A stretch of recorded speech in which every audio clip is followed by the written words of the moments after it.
আগের বারের মতো এবারেও আমার পকেট খালি করার কথা ভাবছেন না তো?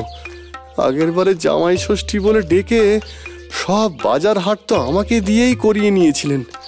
না না না না, এবারে আর নিজেকে বোকা হতে দেওয়া যাবে না, চোখ কান খোলা রাখতে হবে।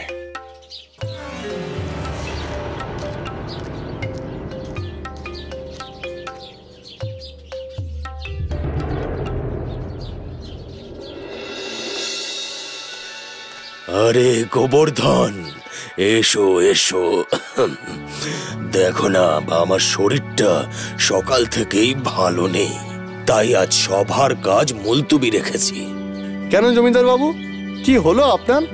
আরে বৈদ্যমশাই তো এখানে উপস্থিত রয়েছেন দেখছি, আপনি কি মনে করছেন? কি হয়েছে জমিদার বাবুর? আমি যতদূর পরীক্ষা করে দেখেছি, উনি খুব ক্লান্ত। ওনার নাড়ির গতি ঠিক আছে, যেমনটা একজন সুস্থ স্বাভাবিক মানুষের থাকা দরকার, কিন্তু ওনার শরীরে ভীষণ ক্লান্তি। ওনার খুব ভালো করে খাওয়া আর খুব ভালো ঘুম দরকার, তাহলে উনি ধীরে ধীরে সুস্থ বোধ করবেন। তাহলে জমিদার বাবু, আপনি একটা কাজ করুন, কয়েকদিন আপনি অন্দরমহলেই থাকুন, বিশ্রাম নিন, ভালো করে খাওয়া দাওয়া করুন, তারপর না হয় আবার সবার কাজ নিয়ে বসবেন।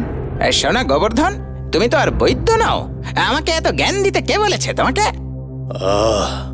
সব সময় গোবর্ধনকে খোঁচা দিয়ে কথা বলাটা বন্ধ করো। আমিও তাই ভাবছি, বুঝলে গোবর্ধন।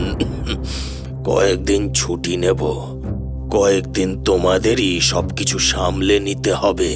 হ্যাঁ হ্যাঁ, সেসব নিয়ে আপনি কিছু ভাববেন না, আমি আছি তো,